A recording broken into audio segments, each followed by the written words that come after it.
వినపడుతుంది కదా మీకు నా వాయిస్? అయితే ఇప్పుడు చిన్న క్విజ్. మీరు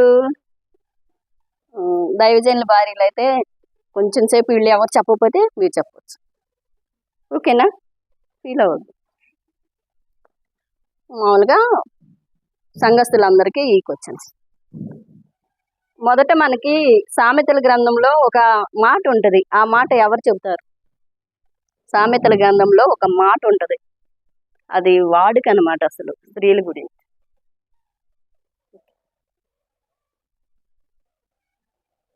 చదువుతారా సామెతలు? సామెతల గ్రంథం యవనస్తులు ఉన్నారు ఒక 10 మంది.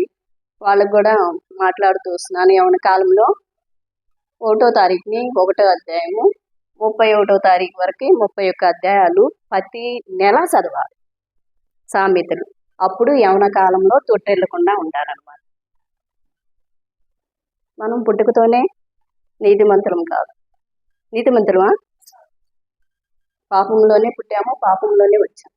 అయితే మనం పుట్టిన తర్వాత మనం నేర్చుకునేదంతా కూడా పాపమే. నీతి ఎవరు నేర్పరు. ఏ తల్లిదండ్రులు నేర్పుతారంటే ఎక్కువ భక్తి గల వారు నేర్పుతారు, కానీ ఆ భక్తిలో కూడా స్వార్థం ఉంటుంది. వాళ్ళల్లో కూడా స్వార్థం ఉంటుంది. ఆ స్వార్థం చూసినప్పుడు పిల్లలు కూడా నమ్మరు. అట్లా అయితే ఇక్కడ మనం నాకైతే నోటేటు సామెతలు 14వ అధ్యాయం 1వ వచనం చూడకుండా చెప్పాలి. డోంట్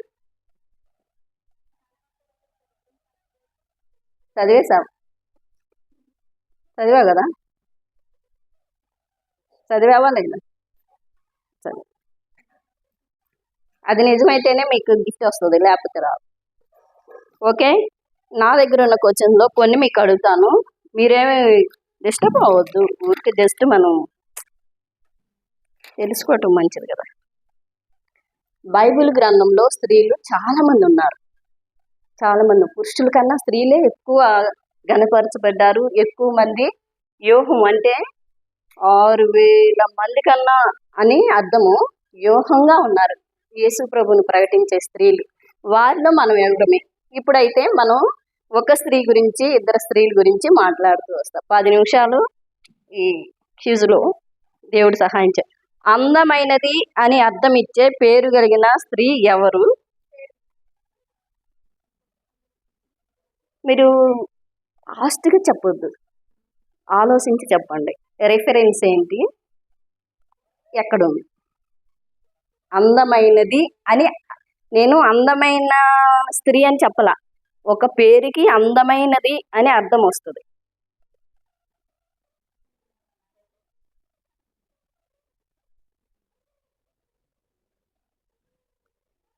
చెప్పండి. ఇప్పుడు చెప్పొచ్చు. ఇప్పుడు ఎవరు చెప్పొచ్చు అంటే పాస్టర్స్ భార్య చెప్పొచ్చు. త్వరగా మనం ఎంత త్వరగా చెప్పుకుంటే అంత త్వరగా మనం మంచి మెసేజ్లోకి వెళ్దాం.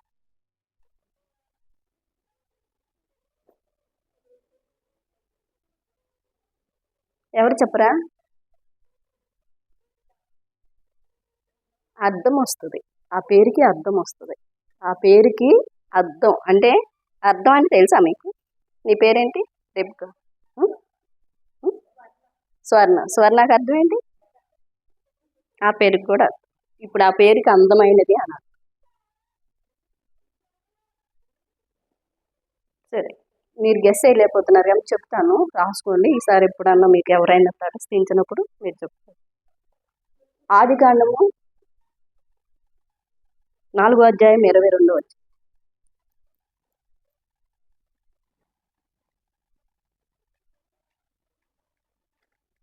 త్వరగా చదువు.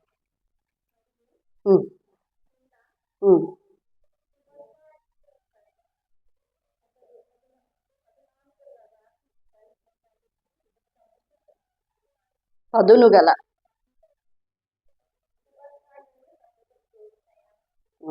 ఆ పేరుకి అర్థము అందమైనది.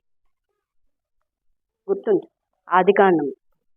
మిమ్మల్ని అడిగింది బైబుల్ మధ్యలో కూడా కాదు కదా, మొదట్లోనే. ఓకే, తర్వాత ఈ కుమార్తెలు చక్కని వారని ఎవరిని గురించి చెప్పబడినది? ఈ కుమార్తెలు చక్కని వారని ఎవరి గురించి చెప్పబడినది? ఈ కుమార్తెలు, వినండి, క్వశ్చన్ నేను, ఈ కుమార్తెలు చక్కని వారని ఎవరిని గురించి చెప్పబడింది? ఈ గిఫ్ట్లన్నీ నేను పట్టుకెళ్ళిపోతాం మళ్ళీ మీరు చెప్పదు. ఈ టచింగ్ అంతా ఆది కాండంలోనే ఉంటుంది, మీకు టెన్షన్ వద్దు.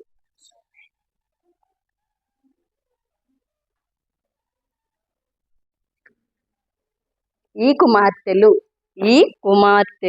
చక్కని వారు అని ఎవరి గురించి చెప్పబడింది? అది కూడా వస్తుంది, శ్రీనువే గమ్మతి, అది కూడా వస్తుంది.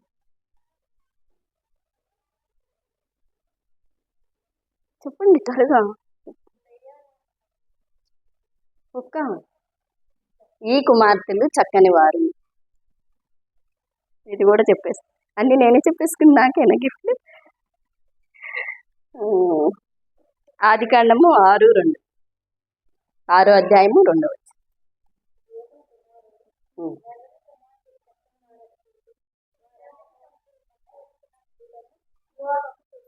చాలు.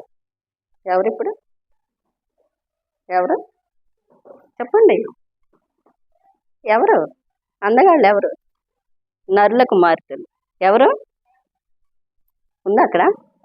చక్కని వారని ఉందా లేదా? పెళ్లి చేసుకుంది ఎవరు? ఈ నరుల కుమార్తెల్ని పెళ్లి చేసుకుంది ఎవరు? చదివాగా. ఎవరు? ఈ అందమైన కుమార్తెల్ని పెళ్లి చేసుకుంది ఎవరు? దేవుని. అక్కడే నల్లు కుమార్తెలు ఎవరు? చక్కని వారు. ఈ చక్కదనం ఎక్కడి నుంచి వచ్చింది? పరిశుద్ధాత్మ దేవుడు, మహాజ్ఞాని, అనంత జ్ఞాని, ఆయన సృష్టించిన సృష్టికర్త. ఆయన రూపము మనలో ఉంది, అందుకే మనము చక్కని వారంగా ఉన్నాం. ఓకే, ఇక్కడి నుంచన్నా గెస్ చేసేద్దాం. మిక్కిలి సౌందర్యవంతిగా చెప్పబడిన స్త్రీ ఎవరు? మిక్కిలి అందంగా సౌందర్యవంతురాలుగా చెప్పబడిన స్త్రీ.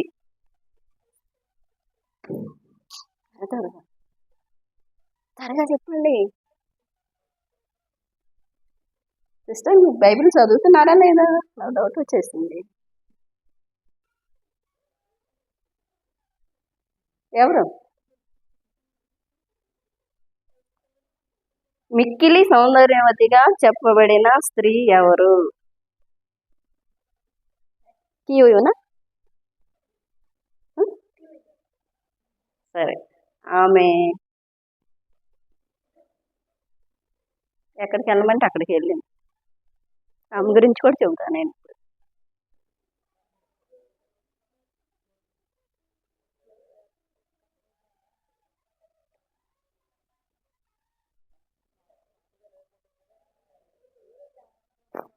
చెప్పావు కానీ ఆమె టచ్ చేసిందిగా, మీరు తీసుకోండి. రన్ చేసుకో. ఆది కాండం 12వ అధ్యాయము 14వ వచనం. ఆది కాండం 12వ అధ్యాయము 14వ వచనం.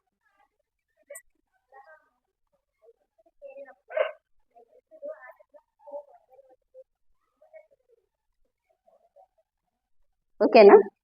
వచ్చిందా జవాబు? వచ్చిందా? చదివారా? ఆది కాండం 12వ అధ్యాయం 14వ వచనం. ఓకే. రూపశ్రీ అయిన స్త్రీ ఎవరు? ఇప్పుడు చెప్పండి మీరు, రూపశ్రీ అయిన స్త్రీ ఎవరు?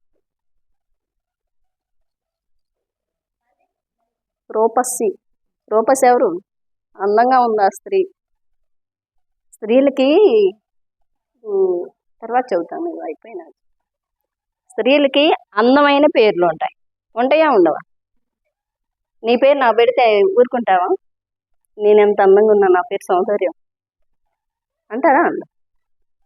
నీ పేరు నేను పెట్టుకోవడానికి లేదు, నా పేరు నేను పెట్టుకోవడానికి లేదు. కానీ ఎవరి అందం బట్టి వాళ్ళని అక్కడ పరిశుద్ధాత్మ దేవుడు పరిశుద్ధ గ్రంథంలో బయలుపరుస్తూ వచ్చాడు. ప్రతి వారికి మనకు నిక్ నేమ్ ఉంటుంది కదా, ఉంటుందా ఉండదా?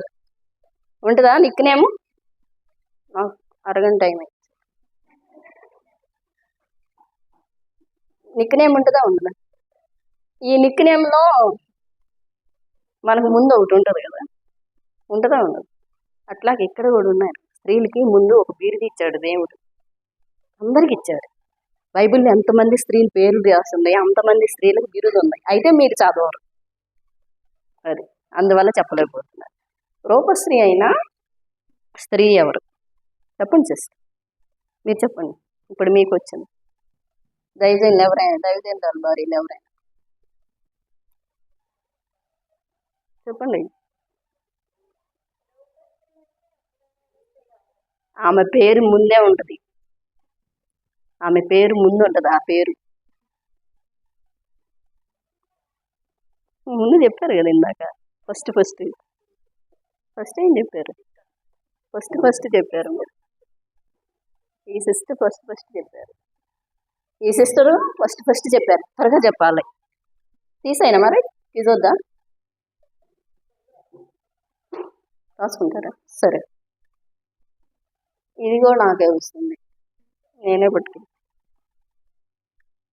1 Samuel 25:3. ఈ సిస్టర్ రెఫరెన్స్ చెప్పారు. మంచిది.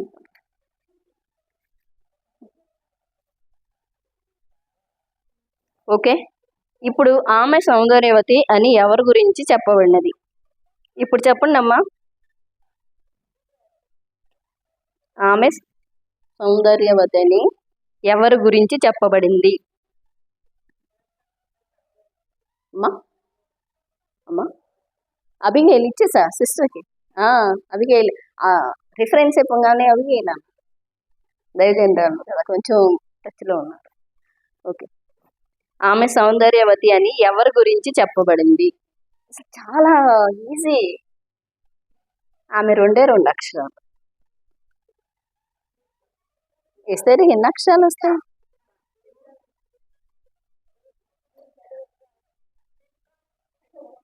సరిగా ఫాస్ట్ చూసుకో. ఆమె కిరీటం పోగొట్టుకుంది. కటాక్షం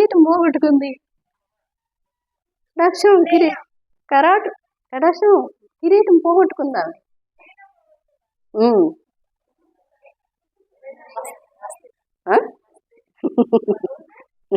వస్తీ నుంచో వాళ్ళకి ఎవరు గిఫ్ట్ తీసుకుంటున్నారు వాళ్ళు తెలియదు కదా, కానీ సగం కీ ఇచ్చినాక చెప్పారు. 2 సార్లు కూడా అలా చెప్పారు డాడీ. ఓకే, ఇప్పుడు ఇంకోటి. మిక్కిలి చక్కనిదైన స్త్రీ ఎవరు? మిక్కిలి చక్కనిదైన స్త్రీ ఎవరు? ఇప్పుడు చెప్పు. ఓకే, చదువు. పెద్ద చెప్పు, అందరికి వినపడాలి. చదువు. ఆదికాండం 24:6. ఆదికాండము 24:6.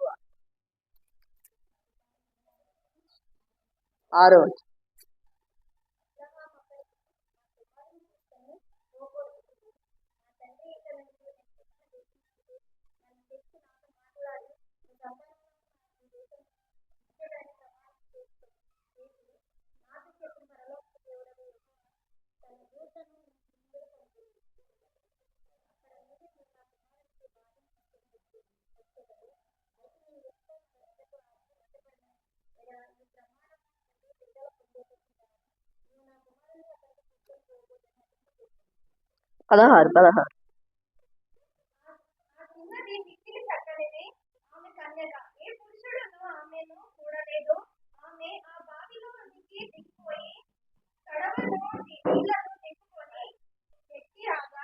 వచ్చిందా? ఎవరు? నేను మళ్ళా మీకు ఇష్టమైతే నేను చెప్పినవి మళ్ళీ అడుగుతా, గుర్తుంచుకుంటా. ఈమెవరు? రెబ్కా.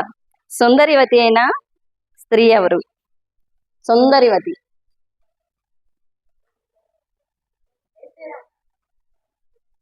వాళ్ళ కాదు, వాళ్ళకి అన్నయ్య కూడా ఉన్నాడు. ఇవి కూడా ఇచ్చేసా.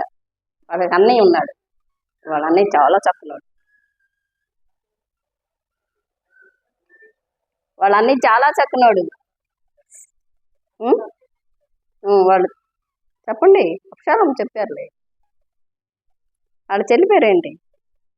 నేను క్యూ ఇస్తున్నా, మీరు చెప్తారని త్వరగా. అంటే నాకు సమయం లేదని చెప్తున్నా. అమ్మా, ఎవరు చెప్పింది? మీరా? ఎవరు వెనకాల ఆంటీ అందించిందా? అందిస్తే పర్వాలేదు, కానీ నీకు గిఫ్ట్ ఇస్తే తీసుకుని వెళ్ళావు అనుకో, ఆంటీ చెప్తే నేను చెప్పాను అన్న ఫీలింగ్స్ వస్తుంది, అందుకని. ఓకే, అయితే తెలిసిద్దాయి వాళ్ళు గట్టివాళ్ళే. అందమైన రూపము, సుందర ముఖము గల స్త్రీ ఎవరు? అందమైన రూపము, సుందర ముఖము గల స్త్రీ. అందమైన రూపం ఉంది, ముఖం కూడా సుందరంగా ఉంది. ఇప్పుడు నా రూపం ఏంటి? ఎవరమ్మా? నువ్వు పెద్దవి చెప్పు.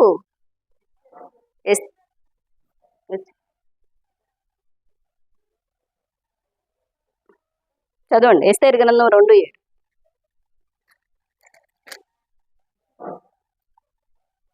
ఎస్తేరు గ్రంథం 2:7. ఇంకా చాలా మంది 4కి అనుకున్న 4కి వస్తారేమో కదా. వచ్చేవాళ్ళు ఉన్నారా? రారా.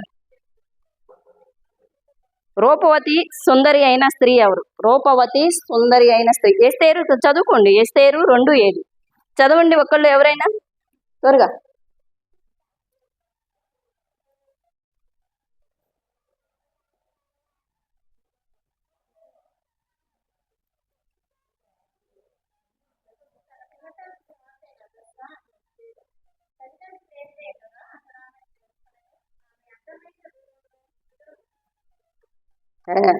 వచ్చేసిందా?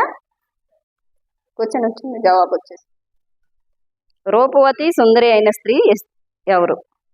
రూపవతి. ఇక్కడేంది? అందమైన రూపము, సుందర ముఖం గల స్త్రీ ఎవరు? ఎస్తేరు. ఇందాక సుందరవతి అయిన స్త్రీ ఎవరు? తామారు.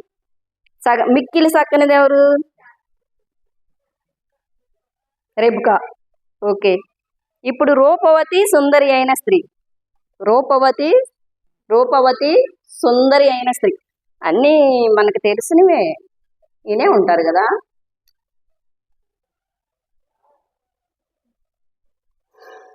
వినలేదా మీరు? విన్నారా? చెప్తారు కదా పాస్టర్స్, చెప్పరా? చాలా మంది పాస్టర్స్ తీరు గురించి కూడా చెప్తారు ఫుల్గా. రూపవతి సుందరి అయిన స్త్రీ. సిస్టర్ ఎస్ అయింది. సరే, ఆదికాండం 29:17 చదివేసి త్వరగా చెప్పండి. రెఫరెన్స్ అన్న త్వరగా తీయండి. రూపవతి సుందరి అయిన స్త్రీ. 29:17.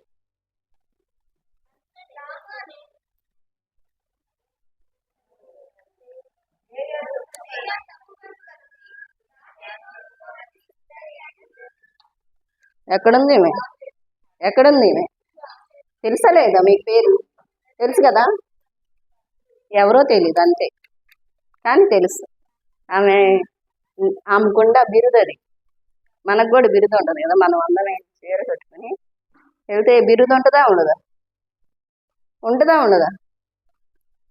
ఇప్పుడు ఆ గలీలో వాళ్ళు ఏమనుకుంటారు? ఈమె చాలా అందంగా ఉంటుంది, ఇలాంటి అందమైన కోళ్ళం తీసుకొచ్చింది, లేకపోతే ఈడు ఎంత అందమైన భార్య చేసుకున్నాడు అని అంటారు కదా. సరే, ఇంకా ఉన్నాయి, మీరు ఒకటి కూడా చదువుతున్నారు, త్వరగా చేసి. బహు సౌందర్యవతి అయిన స్త్రీ ఎవరు? బహు అందంలోనే బహు. చూడవా, 4, 5 రకాలుగా చూసినా అందంగా ఉన్నట్టు. ఒక ఆయన మోసపోయి పడిపోయాడు కూడా, ఆ పేరు కూడా తెలుసు మీకు. ఒక ఆయన మోసపోయి పడిపోయాడు, మనకు అందరూ తెలుసు. ఆయన పేరు కూడా తెలుసు, ఆమె పేరు కూడా తెలుసు.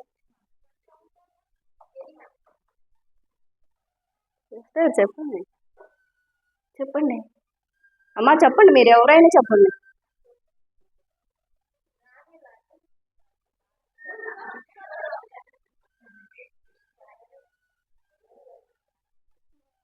ఇంకొక క్యూ ఇస్తాను. ఈ 10 చాలు. క్యూ ఇస్తాను. ఏమన్నా కాదమ్మా,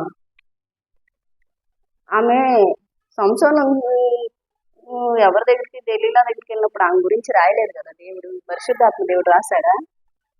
ఆమె గురించి ఏమి రాయలేదు కదా. ఇంకా ఇంకా మనం బాగా ఆరాధిస్తాం. త్వరగా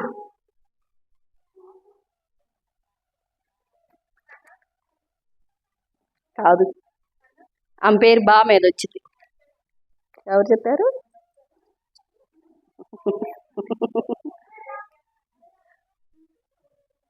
థ్యాంక్ యూ. పేరు క్యూ అని ఇచ్చినందుకు, చెప్పినందుకు థ్యాంక్స్. ఓకే, మనము వాక్యంలోకి వెళ్ళి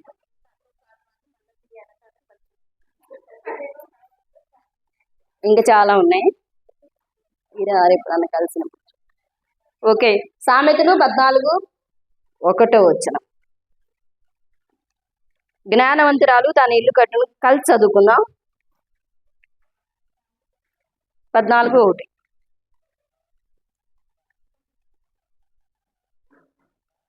తీసారా? చదువు. జ్ఞానవంతురాలు తన ఇల్లు కట్టును, మూఢురాలు తన చేతులతో తన ఇల్లు ఓడబెరుకును. చాలు, ఒక్క వచనమే. ప్రేమ గల తండ్రి, జయం గల దేవా, ఈ సమయంలో మాతో మాట్లాడుతూ రమ్మని, మీరు మాత్రమే గంత పొందుతూ రమ్మని యేసుక్రీస్తు నామములో ప్రార్థించి అడిగి వేడుకుంటున్నాం తండ్రి. జ్ఞానవంతురాలు తన ఇల్లు కట్టు. మీకు యెహోవా యందు భయభక్తులు కలిగి ఉంటే జ్ఞానమునకు మూలము. ఖండతవాక్యాలు రాలేవా? చదివావా? యెహోవా యందు భయభక్తులు కలిగి ఉంటే జ్ఞానమునకు మూలము, 3 రాళ్ళ సంతేలతో తన ఇల్లు ఓడబెరుకున్నాడు. ఇక్కడ 2 స్త్రీలు ఉన్నారు. ఒక ఆమెమో 3 రాళ్ళు, ఒక ఆమెమో జ్ఞానవంతురాలు. జ్ఞానవంతురాలు యెహోవా యందు భయభక్తులు కలిగి ఉంటే జ్ఞానం అంటే ఎవరు? యేసుక్రీస్తు ప్రభు వారే. జ్ఞానం అంటే ఎవరు? యేసుక్రీస్తు ప్రభు. చిన్న రహస్యం, నేను స్టోరీ అంతా చెప్పినా మళ్ళీ క్వశ్చన్ చదువుతా, అప్పుడు కూడా తీసుకోవచ్చు.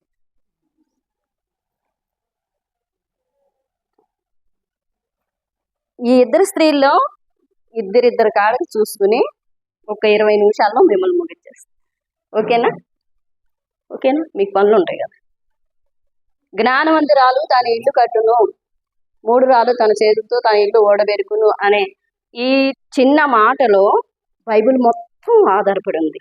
ఎందుకంటే ఎవరు జ్ఞానవంతులు, ఎవరు మూర్ఖులు, ఎవరు జ్ఞానవంతులు ఉన్నారు, ఎవరు మూర్ఖులు ఉన్నారు, మనం చిన్నగా టచ్ చేసుకుంటూ వెళ్తాను. అన్ని కూడా చెప్పను, రెఫరెన్స్. మనం యెహోవా యందు భయభక్తులు కలిగి ఉంటే దేవునికి మరి జ్ఞానం అని మనం చెప్పాము. యెహోవా యందు భయభక్తులు కలిగి ఉంటే మనం ఏం చేస్తాము? చెడుతనాన్ని అసహించుకుంటాం. అసహించుకుంటాం.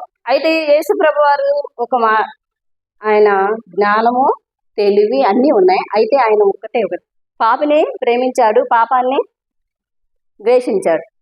పాపిని ప్రేమించాడు, పాపాన్ని ద్వేషించాడు. మనం ఏం చేస్తామంటే పాపాన్ని ప్రేమిస్తాము, పాపిని.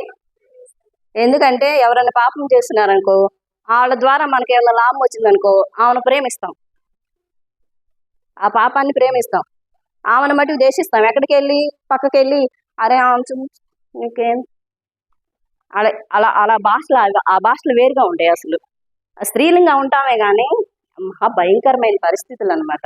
ఎందుకంటే మనకి మన తల్లి అయిన ఉదాహరణ ఇవన్నీ వచ్చినాయి. అయినా కానీ మనం కొన్నిటిని యేసు ప్రభు వారి ద్వారా కట్ చేసుకోగలం. ఆయన శక్తి ద్వారా, పరిశుద్ధాత్మ శక్తి ద్వారా ఇవన్నీ కట్ అయిపోతూ ఉంటాయి. కానీ మనం కట్ చేసుకోం, వింటాం, వెళ్ళిపోతాం. అంటే అక్కడ ఏం కట్ చేసుకున్నారు మనకేం తెలుస్తుంది? ఆమె అంటే ఎక్కడో రాజభవనంలో ఉంది, ఆమె కట్ చేసుకుంది. ఆమె ఎక్కడో ఒంటరిగా ఉంది, కట్ చేసుకుంది. మనం 10 మందిలో ఉన్నాం, మనకి ఎక్కడ కుదిరిద్ది అని అంటాం కదా. అంటాం. ఏ సిస్టర్, మీ పేరేంటి అమ్మ? శీల. అయితే ఇప్పుడు జ్ఞానవంతుడి గురించి మనం మాట్లాడుకునేటప్పుడు ఒక జ్ఞానవంతురాల గురించి ఒక్క మాట చెప్తాను, ఇంకో జ్ఞానవంతురాల గురించి ఒక మాట చెప్తాను, తర్వాత మనం మన స్టోరీలోకి వెళ్ళిపోతాం. అయితే ఇక్కడ జ్ఞానవంతురాలు ఎవరంటే మనం మన భర్తకు లోబడి ఉంటాం. జ్ఞానవంతురాలు ఇల్లు కట్టింది, భర్తకు లోబడిన స్త్రీ ఘనత నొందింది. అవును కదా? నొందలేదా? చూడలేదా మీరు మీ జీవితంలో? చూసారా? పెద్దవాళ్ళు చెప్పండి. వాళ్ళ భర్త ఆ భార్య ఆయన మాట ఏంటది అన్న స్త్రీ ఎక్కడన్నా బయట కనపడిందా మీకు? ఘనత పొందలేదా? వాళ్ళ పిల్లలు హెచ్చింపబడలేదా? భర్త మాటకు లోబడి జీవించే స్త్రీ ఎప్పుడు ఘనత నొందింది. ఇక్కడ కూడా మన ఆత్మీయ జీవితానికి ఎవరంటే భర్త పరలోకపు తండ్రి. పరలోకపు తండ్రి యేసుక్రీస్తు ప్రభు వారు చెప్పిన ప్రతి ఆజ్ఞని నెరవేర్చినప్పుడు, మనం ఆయనతో సహవాసం కలిగి జీవించినప్పుడు మనం కూడా ఘనత పొందుతాం. అయితే ఇక్కడ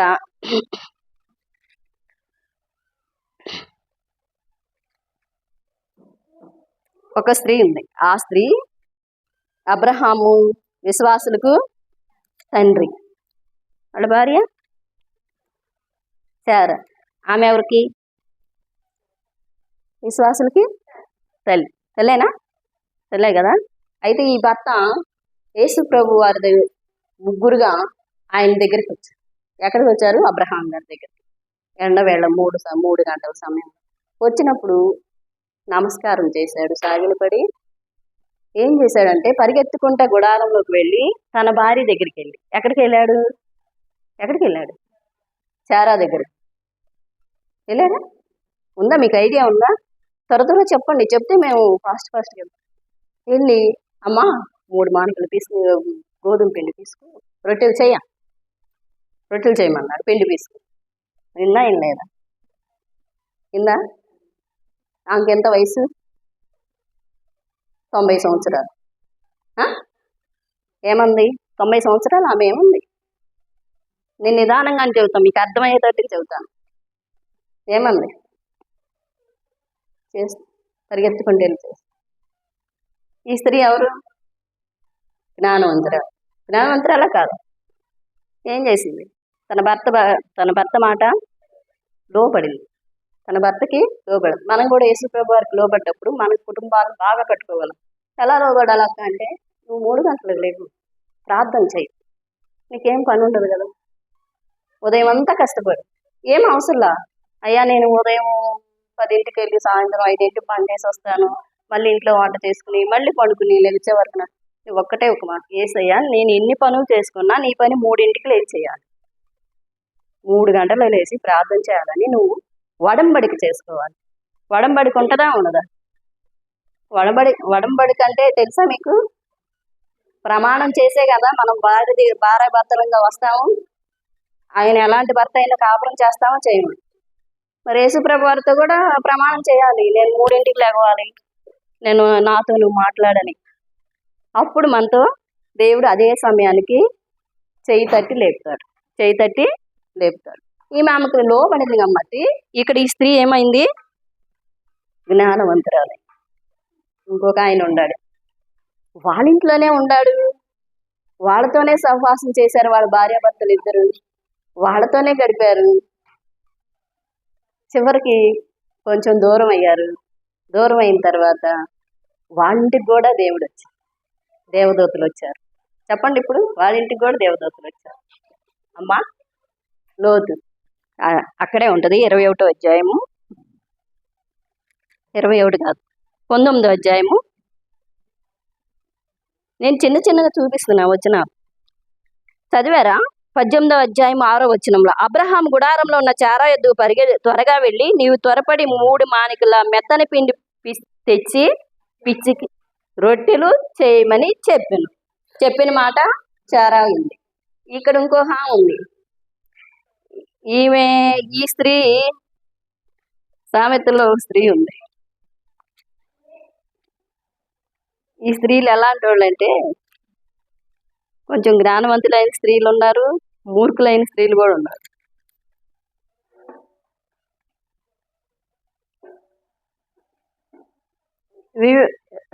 11వ అధ్యాయము సామెతలు 11వ అధ్యాయము. ఈ సామెతలు 31వ అధ్యాయంలో గుణవంతురాలైన స్త్రీ నేను ఇప్పుడు చెప్పిన స్త్రీకి సరిపోతుంది. అయితే ఇక్కడ ఈ స్త్రీ ఉంది. ఇప్పుడు లోతు ఏం చేశాడో చూద్దాం. 19 ఆదికాండం 19:3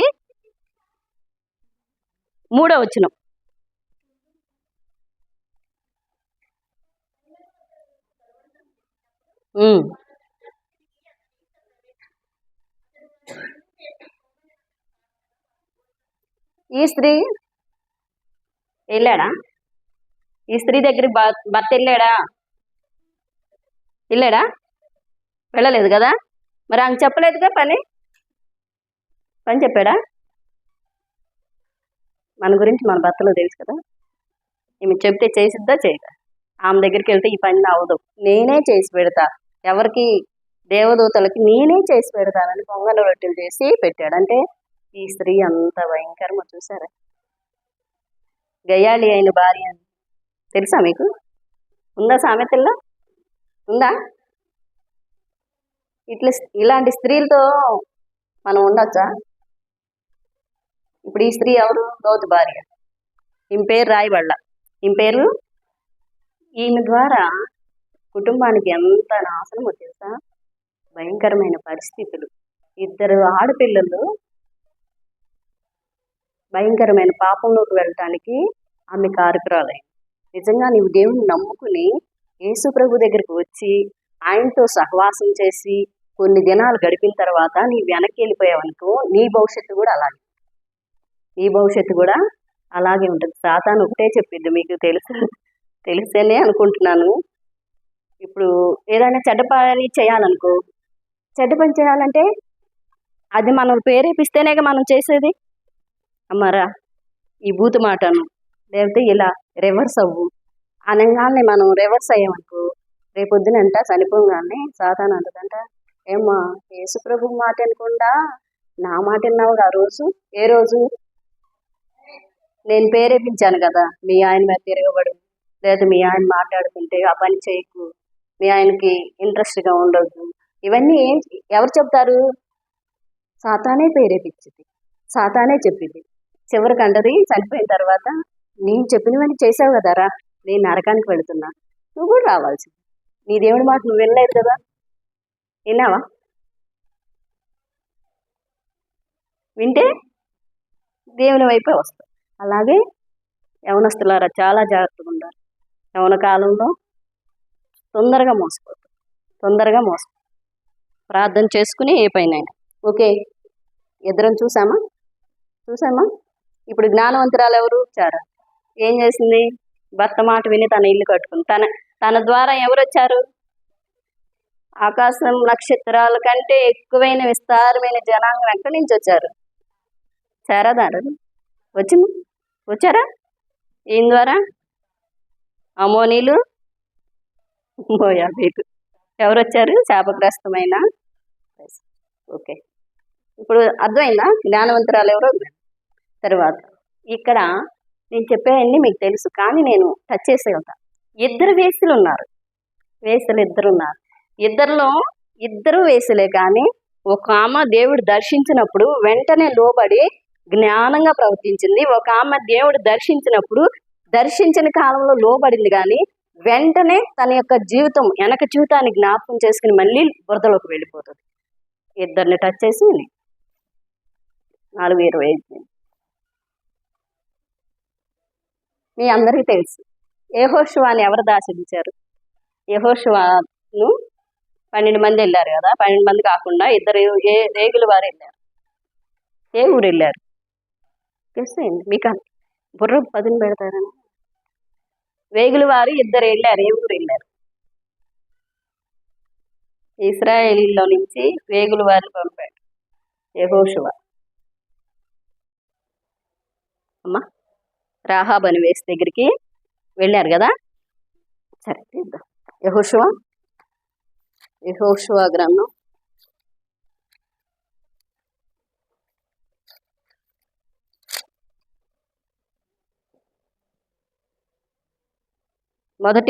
2వ అధ్యాయం 1-2 వచనాలు.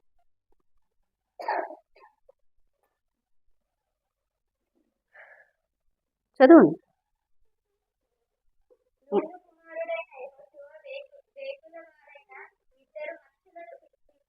మీరు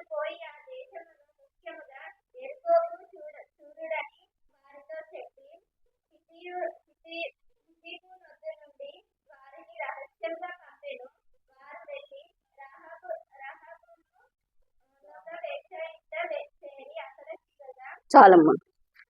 అదే అధ్యాయంలో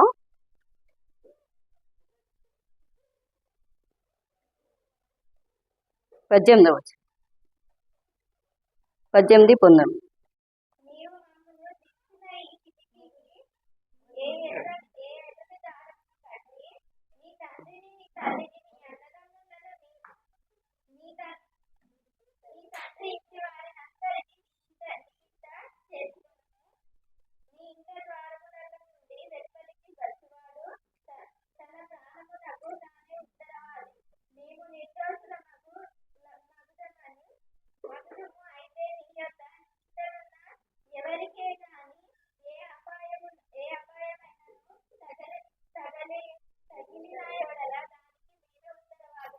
ఓకే, ఈ స్త్రీ ఏం చేసిందంటే, ఇద్దరు వేగుల వారు వచ్చినప్పుడు రాహాబ్ అనే వేసే కానీ తన జీవితంలో దేవుడు దర్శించాడనమాట. దర్శించినప్పుడు వాళ్ళిద్దరిని చేర్చుకుని వాళ్ళని దాచిపెట్టడం వల్ల ఆమెకు వచ్చిన లాభం ఏంటి?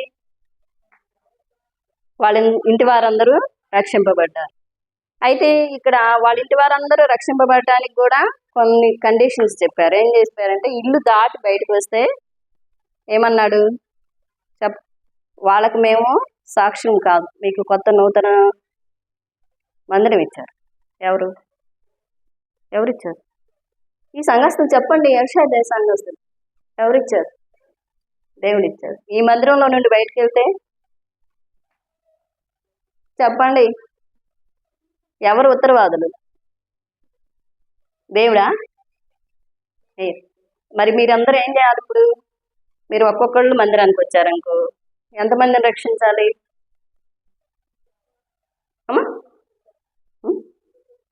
కుటుంబాలని, తల్లిదండ్రుల్ని, అన్నదమ్ముల్ని, ఇంకా చెప్పండి. మీరు ఇక్కడ ఉన్నారు, మీ అన్నదమ్ముళ్ళు ఎక్కడో ఉంటారు. అదేంటి అక్కడెక్కడో ఉన్న వాళ్ళని ఎట్లా రక్షించుకుంటారు? యెషయా మందిరంలో కన్నీరు కారిస్తే, యెషయా మందిరంలో కన్నీరు కారిస్తే మీ కన్నీరు వ్యర్థంగా ఎప్పుడు పోదు, ఎక్కడికి పోదు. కన్నీరు ఎక్కడికి పోదు. ఎప్పుడైనా మీరు ప్రార్థన చేశారా? మీ అన్నదమ్ముల గురించి కానీ, మీ అక్కచెల్లెల గురించి కానీ, మేము మమ్మీ డాడీ గురించి ఎంత ప్రార్థన చేశారు? గుండెలు మీరు చేసి చెప్పండి, ఎంత ప్రార్థన చేశారు?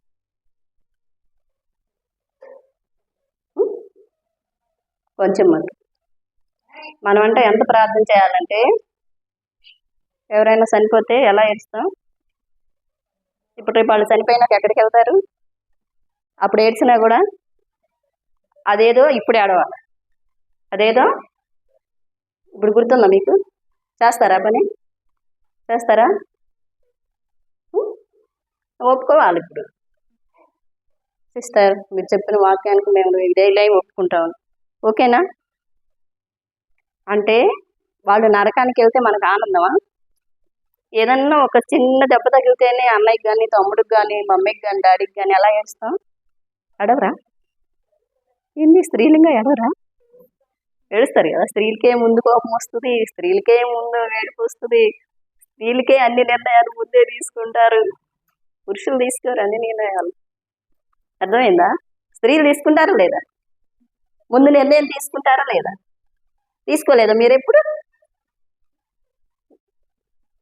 ఇక మనం కూడా వాళ్ళని రక్షించే విషయంలో రాహాబ్ అనే వేసిని దర్శించినప్పుడు దేవుడు ఎలా తన కుటుంబాన్ని రక్షించుకుందో, మనం మన కుటుంబాలను రక్షించుకోవడానికి అలా. ఓకేనా? చేద్దామా? ఏమో ఒక్కళ్ళు కూడా ఓకే చోట్ల. ఓకే. తర్వాత ఈ స్త్రీ ఇలా ఉంది, ఇట్లా పెట్టేసేయండి. ఈమె జ్ఞానవంతురాలు, తన ఇల్లును రక్షించుకుంది, అన్నదమ్ములు రక్షించుకుంది, ఆ తల్లిదండ్రులు రక్షించుకుంది, కాపాడుకుంది. ఇంకో స్త్రీ ఉంది, ఆమె కూడా వేసే. కానీ అసలు ఏడుపు వచ్చేస్తుంది అనమాట ఆ స్త్రీ గురించి అవుతుంటే. హోషేయ గ్రంథం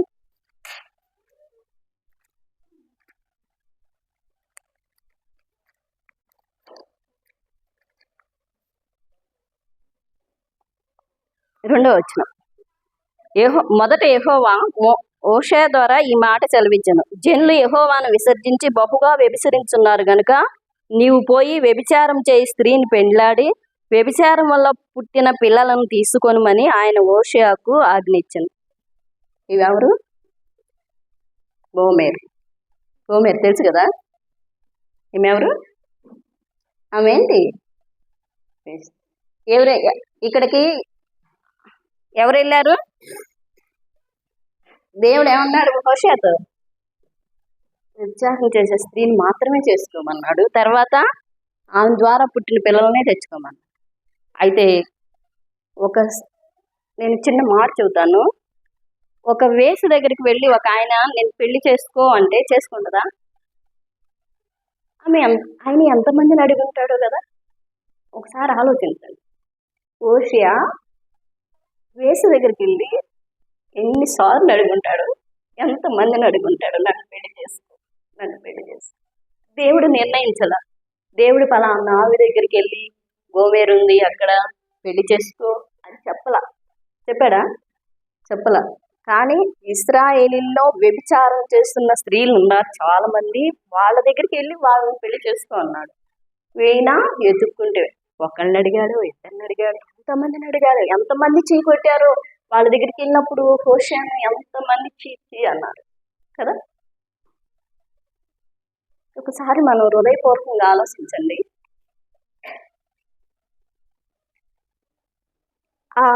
ఆ స్త్రీ దగ్గరికి వెళ్ళి వివాహం చేసుకున్నాడు. ఎవరిని? గోమెర్ని.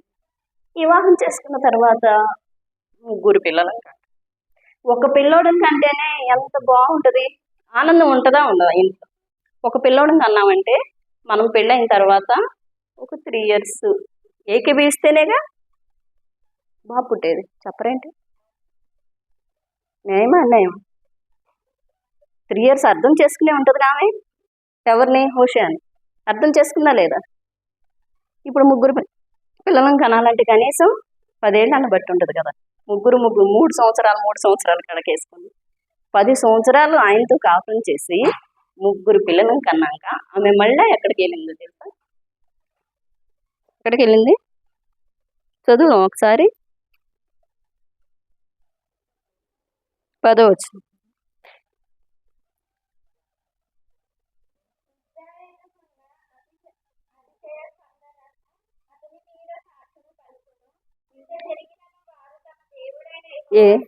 ఏం చదువుతున్నామా? హోషేయ 2వ అధ్యాయం 7వ వచనం.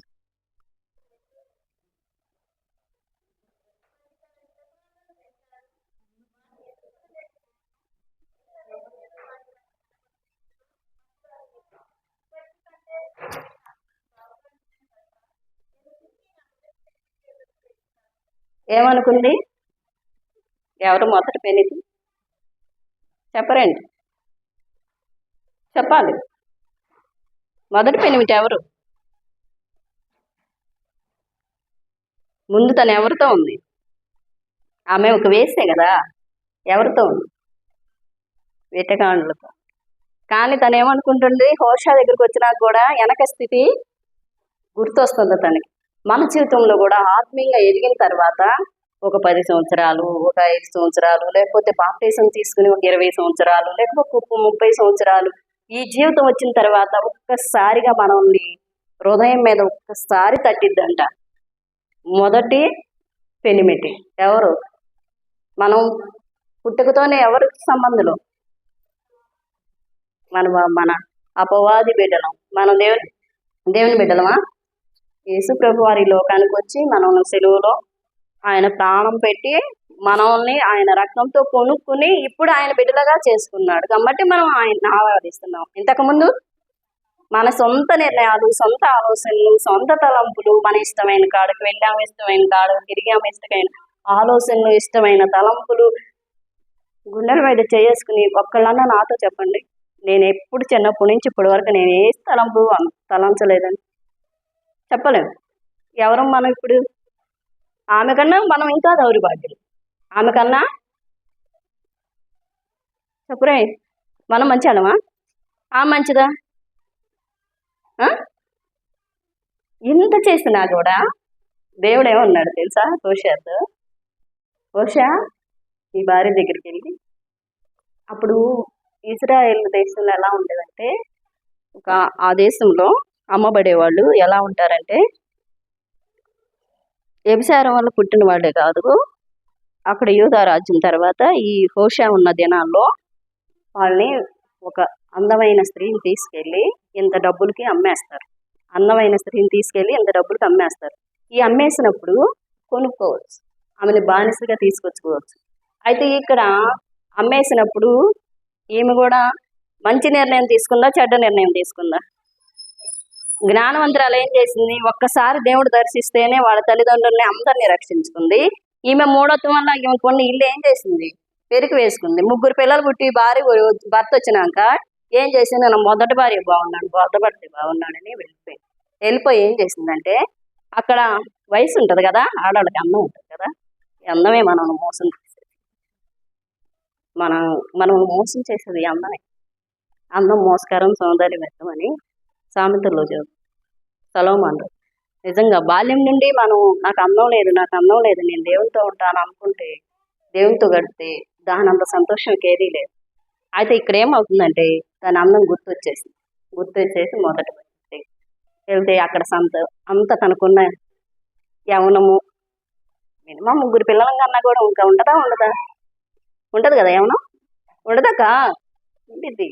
చాతుర్యం అంటే అర్థం కాదేమో కానీ మనకున్న బలం, తన బలం అంతా అయిపోయిన తర్వాత ఇప్పుడు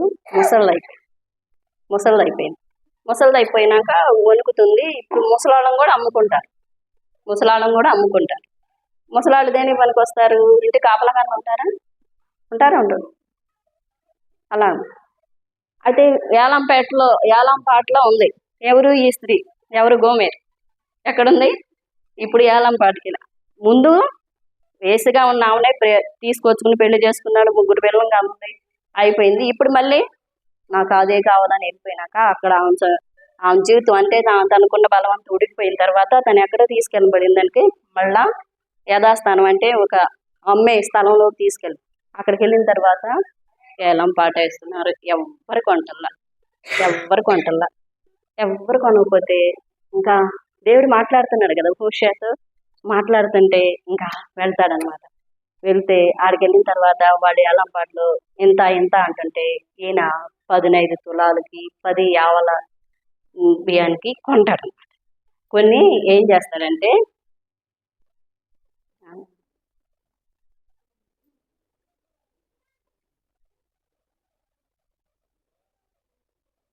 ఇలా టచ్ చేస్తాడు. ఇలా టచ్ చేస్తే తెలిసిద్దా తెలియదా? ఎన్ని సంవత్సరాలైనా కానీ టచ్ చేస్తే తెలిసిద్దా తెలియదా? తెలిసిద్దా?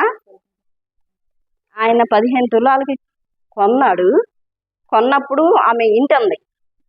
ఆమె ముసలిదయింది, కళ్ళు కనపడతలేదు కానీ చెవులు పనిచేస్తున్నాయి. ఇట్లా టచ్ చేశాడు. ఆ 15 తులాలకి కొనుక్కుని ఆ వెండికి ఇలా టచ్ చేయగానే హుషానని అందుకో, వెళ్ళిపో, నేను నీకు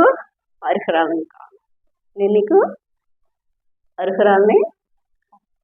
మనం కూడా మన జీవితంలో భయంకరమైన శాపంలో అపరాధం ఉన్నప్పుడు మనం దేవుడు ప్రేమించాడు.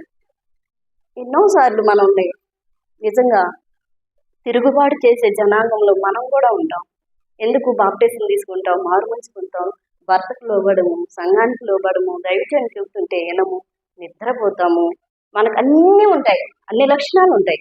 కానీ మనలో ఉన్న అహంభావం ఏం చేస్తుందంటే నా మొదటి పెనిమిటే బాగుంది. యేసుప్రభు వారు వచ్చి తడుతున్నాడు, ప్రతిరోజు తడుతున్నాడు నిన్ను. ప్రతిరోజు అమ్మ 3ంటికి లే, నీ బిడ్డల గురించి ప్రార్థన చేయి, నీ అన్నదమ్ముల గురించి ప్రార్థన చేయి, నీ గురించి ప్రార్థన చేసుకొని రోజు తడుతున్నాడు. కానీ మనకేం కావాలి? ఇహలోక సుఖభోగాలు. వీటిని ఏమంటారు తెలుసా? శరీరాశ, నేత్రాశ, జీవపడమ్మని ఇహలోక సుఖభోగాలు.